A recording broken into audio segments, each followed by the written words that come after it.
Hi guys, आज के इस वीडियो में हम बात करने वाले हैं एक्सेल पर बनाए गए प्रोग्राम के बारे में। ये प्रोग्राम हमने अपने एक गुजरात के क्लाइंट के लिए बनाया है और इस प्रोग्राम का जो मेन पर्पज़ है वो है फैमिली मेम्बर्स के बैंकिंग डाटा को स्टोर करने का। कभी कभी हम अपनी बैंक की जो पासबुक रहती है या फिर चेक बुक रहती है उनको रख करके कहीं पे भूल जाते हैं, तो उस केस में आप यहाँ इस प्रोग्राम में अपने डाटा को स्टोर कर सकते हो। जो भी आपका बैंकिंग डाटा रहता है, passbook, cheque book, ATM card या फिर इंटरनेट बैंकिंग में ID, पासवर्ड, वो सब चीज़ें आप यहाँ पे स्टोर कर सकते हैं। और ये एक एक्सेल बेस्ड प्रोग्राम है, तो ये एक ऑफलाइन प्रोग्राम है। आप यहाँ इसका VBA कोड भी चेक करेंगे तो इसका इंटरनेट से कोई भी लेना देना नहीं है, तो इसलिए आप इसका यूज़ करके अपने डाटा को स्टोर करके रख सकते हैं।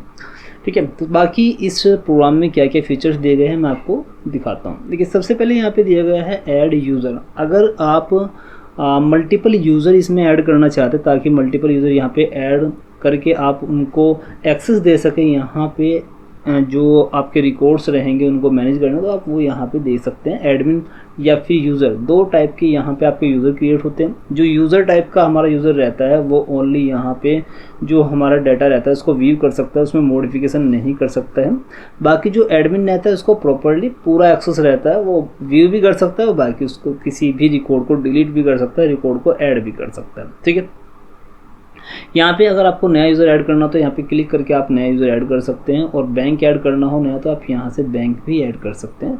और अगर आपको डाटा एंट्री करनी है, आपको कोई पर्टिकुलर अपना बैंक का डाटा यहाँ पे सेव करना, तो आप यहाँ इस फॉर्म का यूज़ करके अपने बैंकिंग डाटा को स्टोर कर सकते हैं। बैंक का यहाँ पे नाम रहता है, जो भी बैंक आप सिलेक्ट करेंगे, जब हम बैंक को ऐड करते हैं तो वहाँ पे सभी डेटा हमसे पूछा जाता है। जैसे बैंक सिलेक्ट करेंगे ऑटोमेटिकली यहाँ पे डाटा ऐड हो जाएगा। उसके बाद आपकी उस अकाउंट की ओपनिंग डेट क्या है, सिंगल है, जॉइंट है, वो सब सिलेक्ट कर लेंगे। जॉइंट होल्डर का नाम क्या है, account number, mobile number, registered email ID, description और ATM का पिन, नेट बैंकिंग है या नहीं है। नेट बैंकिंग है तो उसका ID पासवर्ड क्या रहेगा, आप यहाँ पे सिलेक्ट कर सकते हैं। ठीक है, नो करेंगे तो यहाँ पे ये डिसेबल हो जाएंगे, यस करेंगे तो यहाँ ये इनेबल हो जाएंगे।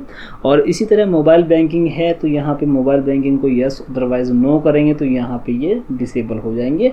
और जिस अकाउंट को हम यहाँ पे ऐड कर रहे हैं उसमें मिनिमम बैलेंस हमें कितना रखना होता है, आप यहाँ पे वो भी कर सकते हैं। और अगर आपका कोई लोन चल रहा है, आपको लोन का डाटा सेव करना है, तो आप यहाँ पे चेक करेंगे। चेक करने के बाद लोन डिटेल यहाँ पे ओपन हो जाएगी और यहाँ पे आप लोन डिटेल फिलअप कर पाएंगे। उसके बाद इसको सेव कर देंगे तो हमारा जो रिकॉर्ड है वो सेव हो जाएगा। और अगर आपको पर्टिकुलर किसी रिकॉर्ड को डिलीट करना है, सभी रिकॉर्ड आपके नीचे यहाँ पे दिखाई देंगे। आपको यहाँ पे रिकॉर्ड को सिलेक्ट करना है, डबल क्लिक करेंगे। डबल क्लिक करने के बाद आपका डाटा यहाँ लोड हो जाएगा। उसके बाद आपको यहाँ पे चेंजेस करने हैं और अपडेट के ऊपर क्लिक कर देना। कोई रिकॉर्ड डिलीट करना तो डिलीट करने के लिए सेम प्रोसेस है, डबल क्लिक करके यहाँ पे लोड कर लेंगे। उसके बाद डिलीट के ऊपर क्लिक करेंगे, डाटा हमारा डिलीट हो जाएगा। ठीक है, अगर आपकी इस बैंकिंग रिलेटेड कुछ डॉक्यूमेंट्स है जैसे पासबुक, चेकबुक, उनकी इमेजेस आप अपलोड करना चाहते हैं तो आप यहाँ इमेजेस भी अपलोड कर सकते हैं। उसके लिए आप डॉक्यूमेंट के ऊपर क्लिक करेंगे। क्लिक करने के बाद देखिए, पहले से अगर आपने अपलोड किए हुए होंगे डाटा तो यहाँ पे सब दिखाई दे जाएंगे। जैसे मान लीजिए सिग्नेचर मैंने ये एक इमेज यहाँ पे अपलोड की है।